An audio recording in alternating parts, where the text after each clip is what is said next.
Consistency వినడానికి చాలా పెద్ద పదంలా ఉంది కదా, కానీ నిజాలు మాట్లాడుకుంటే మనకి లేనిదే అది. ప్రతి పని ఒక ఎమోషన్ తోనో ఒక మోటివేషన్ తోనో స్టార్ట్ చేస్తావు, కానీ ఒక్క పని అయినా పూర్తిగా చేసావా? ఈ రోజు దాని గురించే మాట్లాడదాం. అసలు ఎందుకు చేయలేకపోతున్నావు, ఎలా చేయాలి అన్ని.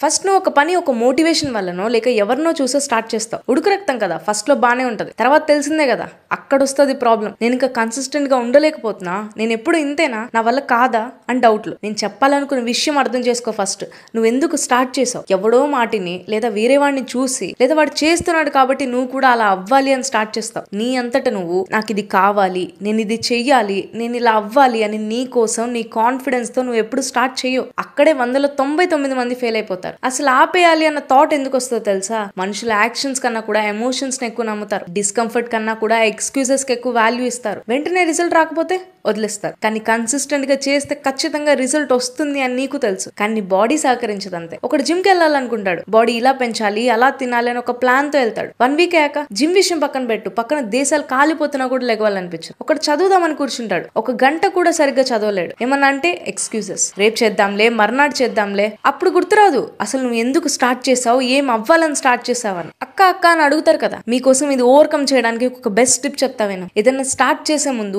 ఎవరో చెప్పారు కదా అని, లేక ఎవరో చేశారు కదా అని, లేక వాళ్ళలాగే నువ్వు కూడా చేయాలి కదా అని ఎప్పుడు స్టార్ట్ చేయొద్దు. ఒకవేళ చేసినా దానిపైన నీకు ఇంట్రెస్ట్ ఉండదు. అసలు ఎందుకు చేయాలి అనుకుంటున్నావు? వై? కాంటెంట్ క్రియేట్ చేద్దాం అనుకుంటున్నావు, ఎందుకు? మనీ కోసమా, ఫేమ్ కోసమా, దేనికోసం? జిమ్ కి వెళ్దాం అనుకుంటున్నావు, బాడీ పెంచడానికా, లేదా అందరిలో బాగా కనిపించడానికా, లేదా నీకు నువ్వు ఇంపార్టెన్స్ ఇచ్చుకొని హెల్దీగా ఉండడానికా, దేనికోసం? ముందు అక్కడ క్లియర్గా ఉండు, నీ బాడీ ఆటోమేటిక్ గా సహకరిస్తుంది. ఎందుకంటే నీకేం కావాలో అనేది క్లియర్గా ఉంటే నువ్వు ఏం చేస్తున్నావు అనేది నీకు అర్థమవుతుంది. నీకు కావాల్సిన దానికోసం నువ్వు ఎంత ఆకలితో ఎదురు చూసి తలదించి పని చేస్తావో అంత ఎక్కువ కన్సిస్టెంట్ గా, అంత తక్కువ ఎక్స్క్యూజెస్ తో పని చేస్తావు. నేను చెప్పాలి అన్న విషయం నీకు అర్థమైంది అనుకుంటున్నా. నువ్వు ఎందుకు కన్సిస్టెంట్ గా ఉండలేకపోతున్నావు, దాన్ని ఎలా ఓవర్కమ్ చేయాలి అనేది అర్థమైంది, కానీ దానిపైన ఎందుకు ఫోకస్ చేయలేకపోతున్నావు? ఇప్పుడు నీ లైఫ్ లో నువ్వు డిస్ట్రాక్ట్ అవ్వడానికి ఎన్ని రీజన్స్ ఉన్నాయి తెలుసా? అన్నిటికన్నా నువ్వు ఫోకస్ చేయలేకపోవడానికి ఫస్ట్ రీజన్ నువ్వు వాడే ఈ సోషల్ మీడియా ప్లాట్ఫామ్. నీకు తెలియకుండానే నీ బ్రెయిన్ ఎంత ఇన్ఫ్లుయెన్స్ అవుతుంది తెలుసా? ఒక 10 మినిట్స్ రీల్స్ చూస్తావు, ఫస్ట్ ఒక కామెడీ రీల్, నెక్స్ట్ ఒక డివోషనల్ రీల్ వస్తుంది, ఆ నెక్స్ట్ ఒక ఎమోషనల్, అండ్ నెక్స్ట్ ఒక లవ్ రీల్ వస్తుంది. ఇలా ఒక్క నిమిషంలో నీ బ్రెయిన్ ఇన్ని స్టేజెస్ చేంజ్ అవుతుంది. కంటిన్యూస్ గా వేరే వేరే ఎమోషన్స్ కి డిస్ట్రాక్ట్ అవుతుంది. దేనిపైన కంటిన్యూస్ గా ఫోకస్ చేయలేకపోతుంది. ఇదే నువ్వు డిస్ట్రాక్ట్ అవ్వడానికి ఒక మెయిన్ రీజన్. ఇది నువ్వు తెలుసుకొని రియలైజ్ అయ్యి ఎంత ఫాస్ట్ గా దీని నుండి బయటకు వస్తే అంత మంచిది. సో ఫైనలీ నువ్వు కన్సిస్టెంట్ గా ఉండాలి అంటే